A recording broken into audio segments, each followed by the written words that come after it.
Assalamualaikum warahmatullahi wabarakatuh. Baiklah, perkenalkan nama saya Hendri Tiawarman dengan NIM 19042063. Baiklah, dalam video kali ini kita akan membahas mengenai pendekatan pemberdayaan masyarakat, di mana video ini merupakan salah satu tugas mata kuliah pemberdayaan masyarakat dengan dosen pengampu Ibu Yulia Hanoselina. Baiklah, kita langsung saja kepada pembahasan kita, yaitu yang pertama, pendekatan pemberdayaan masyarakat.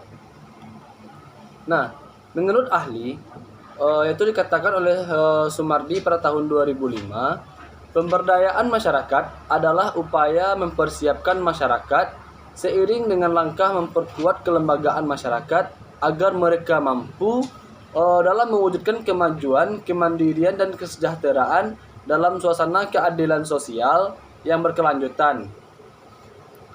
Dan selanjutnya, salah satu faktor yang dapat mendukung tercapainya sasaran kegiatan pemberdayaan masyarakat sangat dipengaruhi oleh jenis pendekatan yang digunakan dalam melakukan kegiatan tersebut. Nah, pendekatan yang dimaksud yaitu terkait dengan cara yang digunakan agar masyarakat yang menjadi kelompok sasaran kegiatan pemberdayaan bersikap terbuka dalam menerima berbagai bentuk unsur inovasi, yang semuanya dimaksudkan agar mereka dapat melepaskan diri dari berbagai aneka rupa, keterbelakangan, isolasi sosial, keterpurukan, serta ketinggalan dalam berbagai sektor masyarakat. Baiklah, ada beberapa bentuk pendekatan dalam pemberdayaan masyarakat. Nah, di sini ada 7 bentuk pendekatan yang akan saya bahas.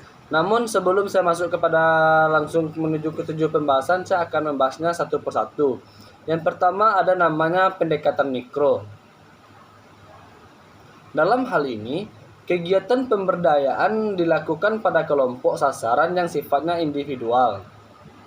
Misalnya, dalam bentuk konseling, bimbingan, serta pengendalian stres, yang mana tujuannya tentu saja dimaksudkan untuk melatih serta memberi bimbingan bagi para kelompok sasaran untuk melaksanakan kegiatan sehari-hari.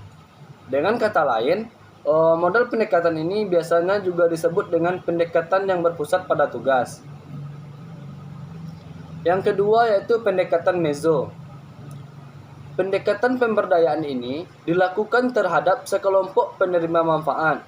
Dalam hal ini, tujuan kegiatan pemberdayaan dilakukan terhadap sekelompok klien dengan harapan pemanfaatan kelompok dapat difungsikan sebagai media pendidikan, pelatihan, dan intervensi, sehingga diharapkan dapat meningkatkan pengetahuan, keterampilan, kesadaran, membentuk sikap, serta meningkatkan kemampuan kelompok dalam mengatasi berbagai persoalan yang mereka hadapi.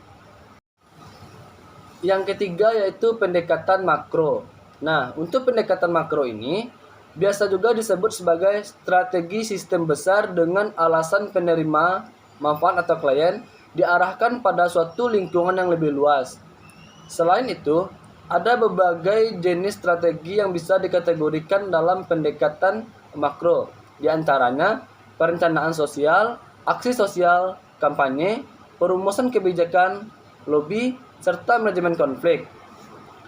Di samping ini, pendekatan ini juga melihat para penerima manfaat atau kelompok sasaran sebagai kelompok yang memiliki kemampuan dalam memahami baik situasi mereka sendiri maupun cara memilih strategi yang dinilai tepat untuk mengatasinya.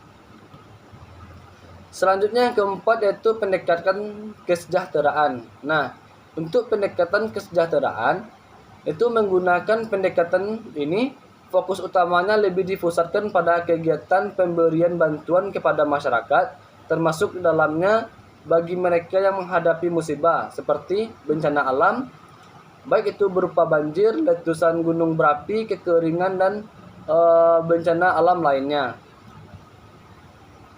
Selanjutnya yaitu pendekatan pembangunan. Nah, untuk pendekatan pembangunan ini, adapun kegiatan pemberdayaan yang dilakukan yaitu dengan menggunakan model pendekatan yang mana lebih difokuskan pada upaya untuk meningkatkan kemandirian, keswadayaan, serta kemampuan masyarakatnya sendiri.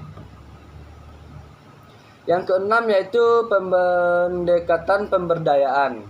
Nah, Sesuai dengan namanya, pendekatan pemberdayaan ini dilakukan sebagai bentuk kegiatan pelatihan di kalangan kelompok sasaran agar mereka bisa melepaskan diri dari kemiskinan, keterpurukan, serta ketinggalan, sehingga mereka dapat membentuk satu kelompok yang maju dan mandiri serta bebas dari aneka ragam ketidakberdayaan. Macam-macam bentuk pendekatan dalam pemberdayaan masyarakat.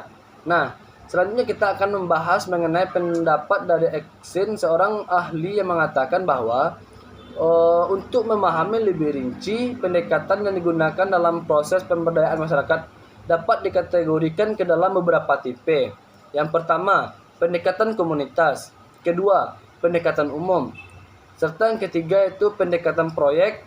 Keempat, pendekatan kerjasama. 5. Pendekatan partisipatif. Keenam, pendekatan pelatihan dan kunjungan.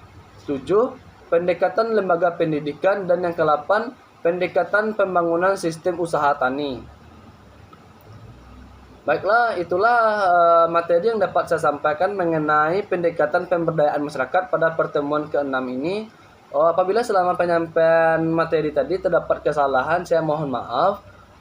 See you next video. Wabillahi taufiq wal hidayah. Assalamualaikum warahmatullahi wabarakatuh.